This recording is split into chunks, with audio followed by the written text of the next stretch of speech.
महाराज मनु से सृष्टि का निर्माण आरंभ हुआ। जो मनु जी महाराज हैं, 3 पुत्रियां थी। कर्दम ऋषि से देवहूति का विवाह हुआ, और जो दूसरी थी आकुति, उसका विवाह हुआ रुचि प्रजापति से। और जो तीसरी पुत्री थी उसका नाम था प्रसूति, और प्रसूति का विवाह हुआ प्रजापति दक्ष से, और उनसे 16 कन्याओं ने जन्म लिया। श्रद्धा, मैत्री, दया, शांति, तुष्टि, पुष्टि, क्रिया, उन्नति, बुद्धि, मेधा, तितिक्षा, हरिम और मूर्ति। 13 कन्याओं का विवाह जो है उन्होंने धर्म से किया। एक बेटी जो स्वाहा, जिसका नाम स्वाहा था, उसका विवाह अग्निदेव से हुआ। उससे अगली जो बेटी थी स्वधा, उसका विवाह पितरों से हुआ। और जो सबसे छोटी बेटी थी सती, उसका विवाह हुआ शंकर भगवान से। बोलो जगत जननी जगदम्बा मैया की जय। बंधुओं, सुखदेव जी कहते हैं सती के आगे कोई संतान नहीं थी। परीक्षित जी कहते हैं महाराज उनकी संतान क्यों नहीं थी? कहते हैं क्योंकि सती ने अपने शरीर को अग्नि को समर्पित कर दिया। कहते पर महाराज क्या हुआ ऐसा कि उनको अपने शरीर को अग्नि को समर्पित करना पड़ा? कहते हैं बात उस समय की है जब दक्ष नए नए प्रजापति बने। बंधुओं, ये जो उपाधि मिलती है ना, इसको संभालने के लिए बड़ा हृदय चाहिए। आपके पास कुछ नहीं है ना, ठीक है, आप जब किसी के पास कुछ है नहीं तो वो किसी को क्या बोलेगा?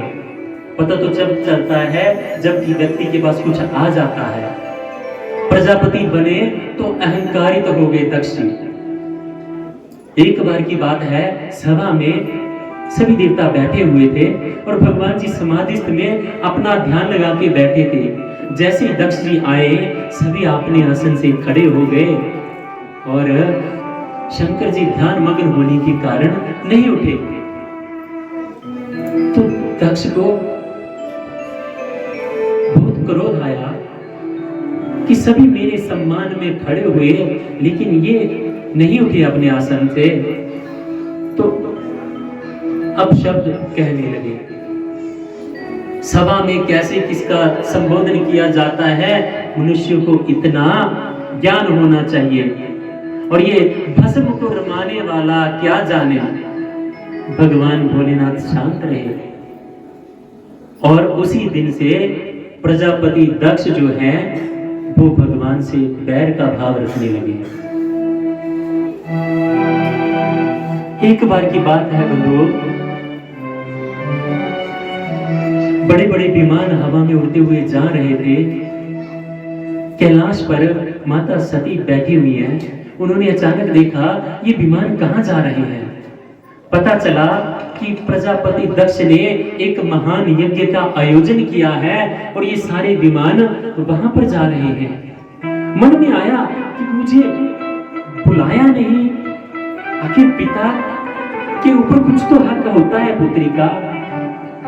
पर बेटियों की खासियत होती है, जितने भी मायके के दुर्गुण होते हैं ना, उनको ढकने की कोशिश करती है। ये गुण पुरुषों में नहीं है। कहते ना, धरती के बाद एक स्त्री में जो सहनशीलता है, क्यों जगत जननी कहा गया है। एक बच्चे के जो माता पिता है, उनके माता पिता क्या लगे? दादा दादी। आप बोलो दादा दादी को पुकारना, क्या बोलोगे? दादा दादी। चाचा चाची को पुकारोगे क्या बोलोगे? चाचा चाची। ताया ताई को पुकारोगे तो क्या पुकारोगे? ताया ताई। अब जरा अपने पेरेंट्स जिन्होंने आपको जन्म दिया पुकारो, जरा आवाज आनी चाहिए। क्या बोलोगे? ये उल्ट कैसे हो गया? पहले दादा दादी हो रहा है, चाचा चाची हो रही है, ताया ताई हो रही है, माता के आगे में उल्ट क्यों हो गया? माता पिता क्यों हो गया? पिता माता क्यों नहीं है?